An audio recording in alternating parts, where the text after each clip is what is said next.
Hey, how's it going? Got them cards. Actually, I pulled these yesterday, and I don't know, got busy, so I didn't do this yesterday. And actually, truth is I had a little trouble understanding what I was supposed to be looking at when I pulled these cards. Where's the other one? Oh no, wait, did I put it away? I think I accidentally put one away. Yeah, here it is. So I had pulled the zebra card from the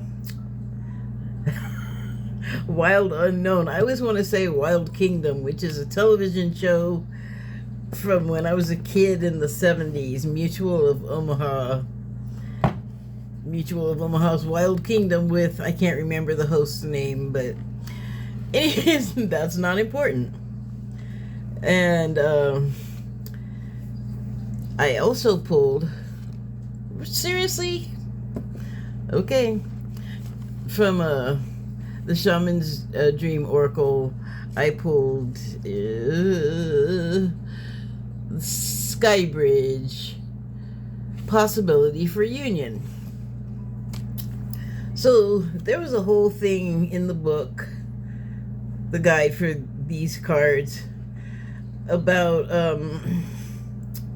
well, I mean, really positive things about this animal. And to tell you the truth, other than them being a herd animal, I'm not real sure what their habits are.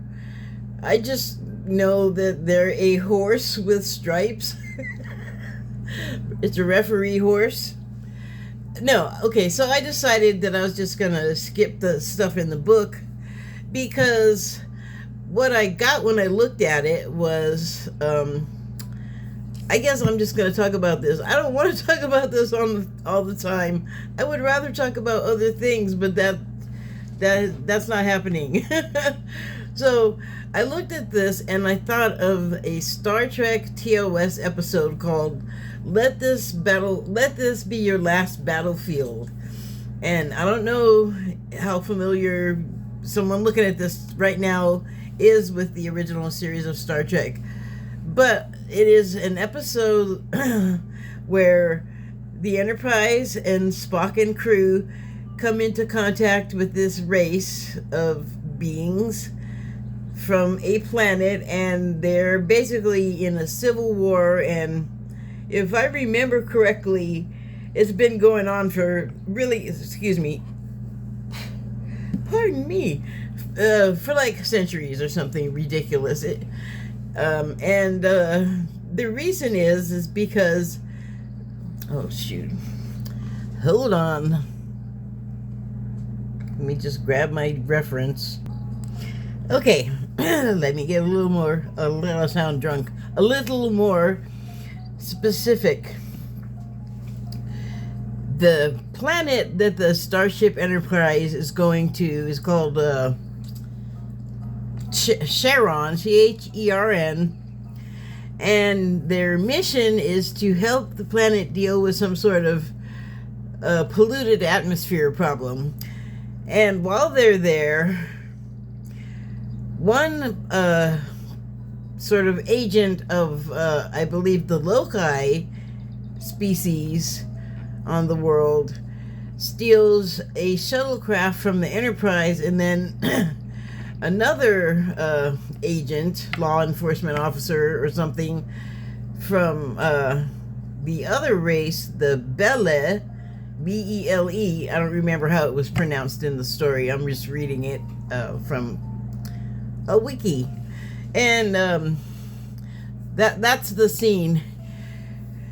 And so I was just looking at it, and it was saying that in some sort of little battle skirmish in space, I guess, the ship of the pursuing Bella, I don't know, gets destroyed, I believe, by his opposing number.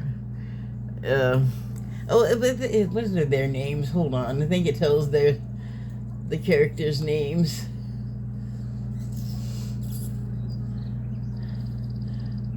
Oh, Bele and Lokai are the characters' names. I thought that was the name of the races. The races really? The point is kind of that the races themselves are not really all that significant, because the one race that Bele is from has like black and white dividing their face, and his black is on one side. I don't remember which, but on the race of the lokai guy, the black would be on the opposite side, so that would be wrong for both of them. They're like, you are not like me. It's like, from the outside of it, and knowing that it's a, what do you call that? It's like a morality tale. That's not the word that I wanted. Of course, it'll come to me probably after I'm long finished recording, because that is the way. But that's the point of the whole show, really, is that, like, the whole premise is an excuse to get the Enterprise to this planet that can't figure itself out, because on one race, the black is in the right place, but in the other race, the black on this very same being is swapped places from where it is now with the white. And so it's not insignificant when you're one of the colors. I think we can all agree to that, like, as human beings. The colors matter. But in a way, with this Star Trek episode, it shows you how little they matter, too. And that's what I thought of when I saw the zebra, which, I pulled that card first, and then I thought it was amusing that I pulled this one, and when I read the guidebook, it said possibility of union, and it really reminded me of the moon card in a regular tarot deck, and all it's missing is a wolf or a dog or whatever those are on either side, and here would be a waterway. But there's also something that happens, like, beyond the foreground, and the two structures that would be on a moon card with the dogs, they would be like a little, like, prawn or some kind of water animal or I don't know, lobster crawling up out of the water. Crawfish. Sorry, I'm getting stuck on crustaceans. But whatever, there's like two things sticking up, and there's two animals, and there's some kind of water creature coming up, but in the background there is like the land ends, or it turns into a valley, but there's some kind of expanse, and then like a big structure further back there that's like, where the golden ring is, I guess. That's not necessarily what this card is saying, though. So I didn't take a whole bunch of notes, and I'm not gonna make you listen to me labor through it, but I will read this, and I'll do my best to make it make sense. So, Skybridge, possibility for union. What needs to be connected or disconnected. You stand before a seemingly unbreachable abyss, and there is no possibility of retreat. The path behind you is no longer a viable option. You have to act soon, though, or you run the risk of being stuck at the edge of a cliff. Life has brought you to this moment to offer you an as yet undreamed of possibility. But you must no longer postpone what you know to be inevitable. And yes, you are allowed a breath or two before you take the leap. So take a bit of time to yourself. Get away for a day or two of contemplation, or even just for a few minutes' walk to clear your head. Muster your courage so that you may cross the sky bridge. sky bridge appears when the moment is absolutely right for a quantum leap. Life believes you are ready, even if you do not agree. Remember not to confuse your true state of readiness with your plans and preparation.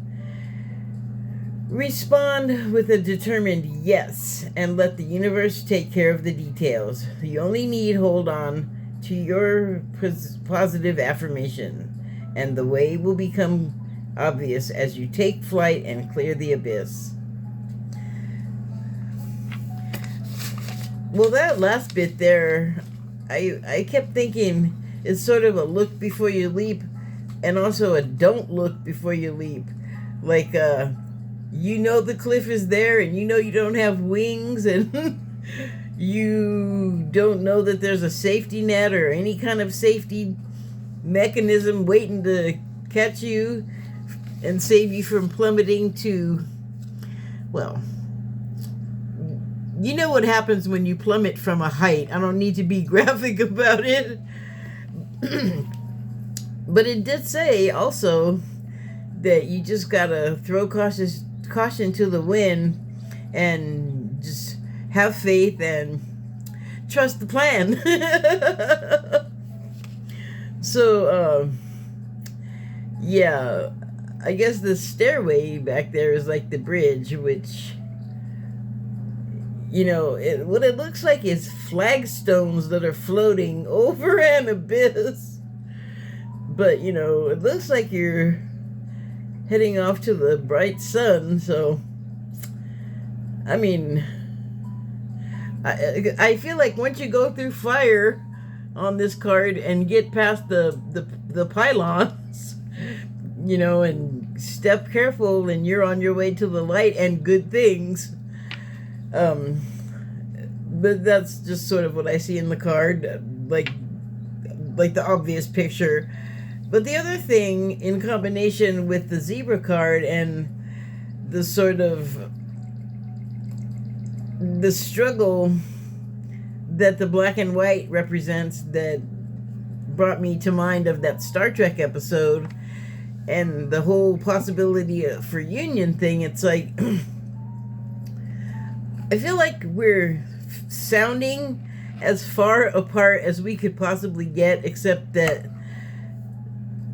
more extremes could absolutely happen. And when I say we, I mean society. I'm just going to talk about America because that's what I kind of know about. But we have a lot of things that we disagree about, and we disagree so strenuously. It's like, I often wonder, do we really have to get that upset about it?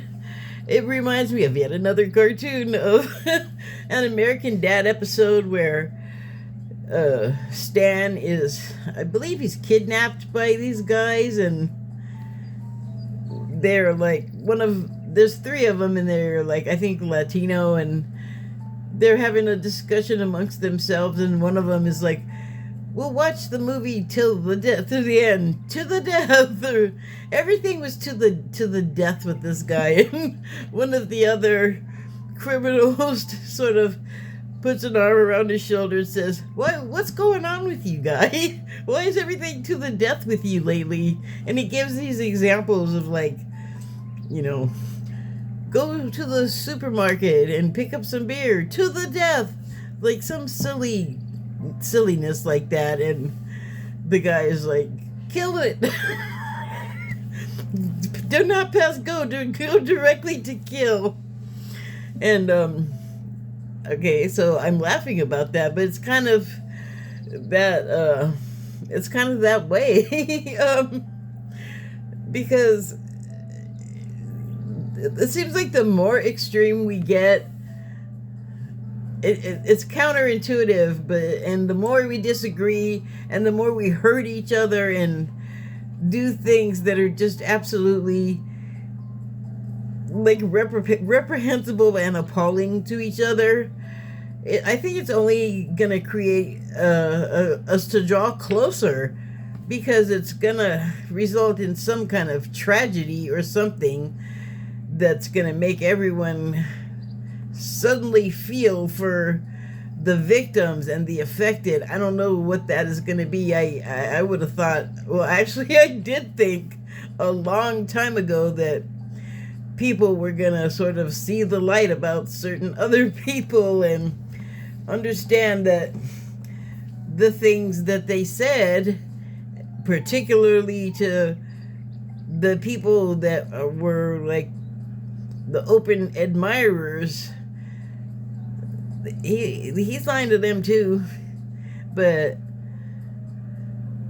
it's like some kind of like agreement or something, because even when they kind of are told right in front of their face, like, this guy is lying to you and ripping you off and lying to you to rip you off, even when they find out and they see it, I mean, it could even be when they discover it themselves, which is when you think, that's when you think someone's mind is going to change, especially when it's someone that won't have anyone, that won't listen to anyone that's trying to tell them something. Like, they know it, you can't tell them. Like, they just know. They know their information. They don't even need to hear what you have to say because they already know what they know. And that's it. Like, you should just give up. Like, if they tell you they know and they don't want to hear it, then don't try to force it on them, because it ain't going to get in. But at the same time, you can change your mind on a dime. Like, you, and when I say you, I mean you, me, everybody. When you change your mind, think about it. When you changed your mind the last time, whether it was a long-held belief that you never thought you'd change your mind on, or if it was like they're out of strawberry shakes at the McDonald's and you're going to make another choice, in either moment, the making of the choice happens like so quickly. Like, you think that this stuff that you've been carrying around forever, like, this is the thing, this is right, this is what I know, and then you find out you're just wrong. Can you admit that to yourself, though? And I'm not like picking on one particular side. I think this is an affliction we all suffer from. I think that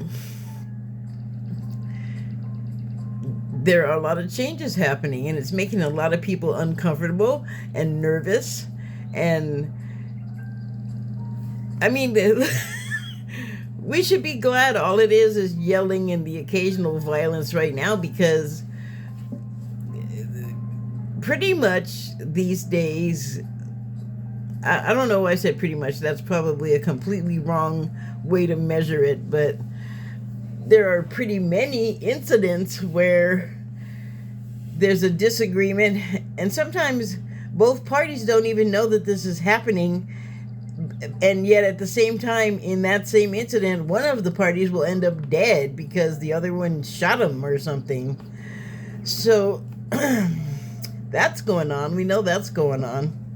That's doing stuff to us. Like, even if some of us are more emotional and bothered by it and want justice and feel empathy for the people left behind and the person that is no longer with us. But it's making us all, I think, have strong emotions about all of it. And even if you're someone that's like, that's fine with me that person got shot, or that bad things happen to this group of people. It may take a long time for you to get there, but I think we're just not built to really feel that way. And plus, we're supposed to be playing roles here, so some of us get real super method and don't even realize that we're doing that.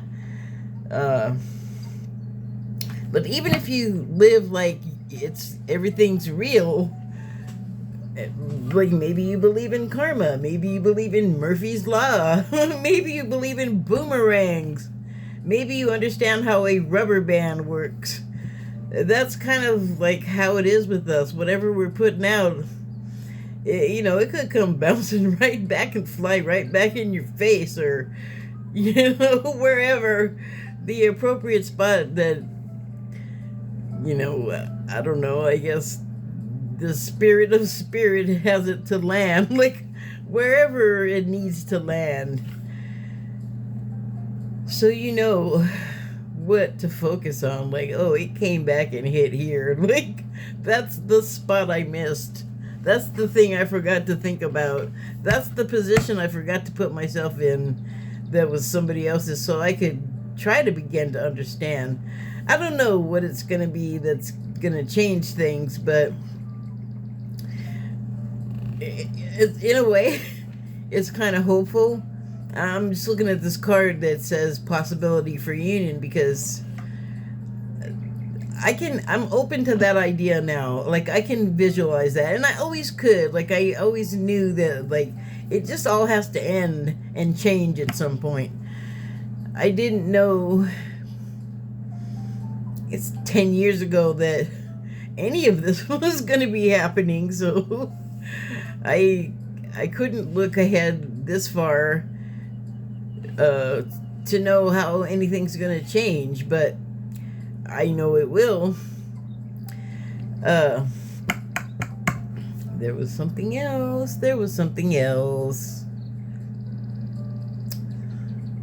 Something to do with us. Oh, yes, and the other thing that makes this all even more confusing is I did make a little reference to roles being played out here, and there's, you know, the Matrix theory of why we're here, and the school theory of why we're here, and I'm sure there are other, I guess, metaphors for our presence here on the planet and what we're doing and who we're doing it to and what happens and why. But I go for the one that is maybe a combination of all of those, because maybe that's what it is sort of, at least in terms of our being able to understand what's actually happening here. But a crucial point for me is that we're born and we have sort of pre-birth, which is another one of my strongly held beliefs, is that we have a pre-birth period where all of what is going to happen after we're born is planned out. Who's going to be involved, where, what, when. You're allowed flexibility on some things, but some things you can't change because it has a bearing on other stuff that you may or may not be aware of, and it really doesn't even matter. Like, I guess just deal with what you can, you know, you don't have to really change anything, I guess, but it's just one less thing to have to worry about, put it that way, the fixed points. But that being the case, and knowing, like, if you take that seriously, which it's hard to remember is what I'm getting at, but yeah, all this stuff is going on, my life is going on, but alongside it, almost invisibly, is, well, I mean, everything else that's happening. It's like everything's all going on simultaneously. So it's just hard to sort of be in the state of mind, I guess, state of place, and then also to remember, like, wait a minute, I'm acting all this out and doing all this and going through all this stuff, and it's just for fun. I mean, a different me, I guess, on the other side of the veil thinks this is loads of fun and a huge laugh. Woo! But just, I mean, I can't speak for anybody else, but this is the kind of thing that's just whipping around in here all the time. I'm not the only one. I've seen evidence of this. I'm not the only one that has this kind of thinking. Thankfully, otherwise I would feel like, oh man, you're like a nut. And I still haven't really made my point, and I can do it now. There's a lot of strife and misunderstanding going on. There's a lot of hurt. There's a lot of death. I look at it this way, given the birth contracts, people that go, they knew all along they were going to go. Their families knew all along they were going to go. It's only a surprise and a giant wound because we made ourselves forget. Why? And this is not coming from me. I mean, it is, but it's coming from me by way of another person that channeled it. And it's that, well, for one thing, you have eternal life, like you reincarnate. So basically, you dying is not like a real thing. You're this body, this shell, this meat suit, that can end, but you know, your soul, the everlasting thing that's you, your core self and being, and every other being you've been in every other life, is not completely encapsulated in our bodies, but a good portion of it. And we shut off the awareness of it at the beginning so we can go along and come back into awareness of it. And I think all of the triggers along the way are supposed to be the joy and the sadness and the tragedy and the amazement and the roller coaster of life, basically. Oh man. So yes, did I get the point out? All the crazy stuff? Okay, no, not really. So all the crazy stuff going on, there's a point to it. And I did touch upon this earlier, but I really think that it's going to take like some catastrophic event. Well, just enough so that it's like not catastrophic, a catalyst. Some event that'll act as a catalyst to basically tune us all into, well, not all of us, because we won't all be able to receive this transmission, but something will happen where those of us who can be affected and change will, and that will open us up to tuning into each other more than we have for I guess thousands of years, when everybody was telepathic and we kind of knew what was going on with each other before we were inside of each other.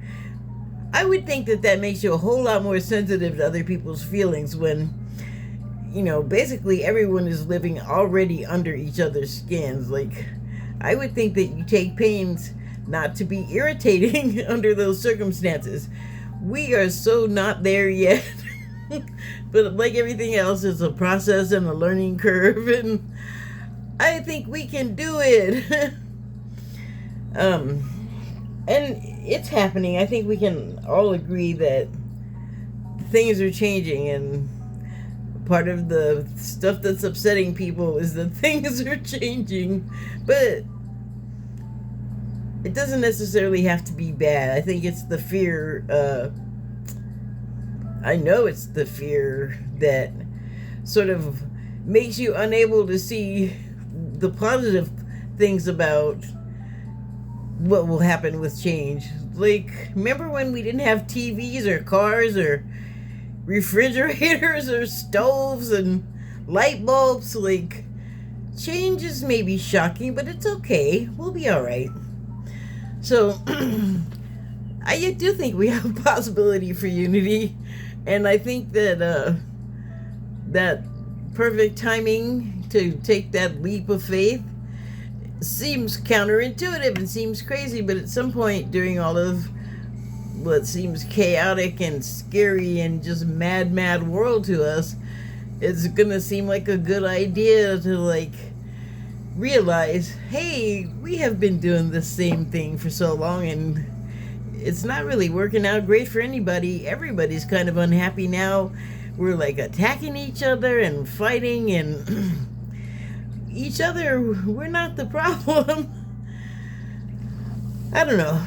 Like I said, I don't know how it's gonna come, like what the catalyst will be, but Boy, I can feel it coming. And that's what I got from those cards today. Thank you and good night.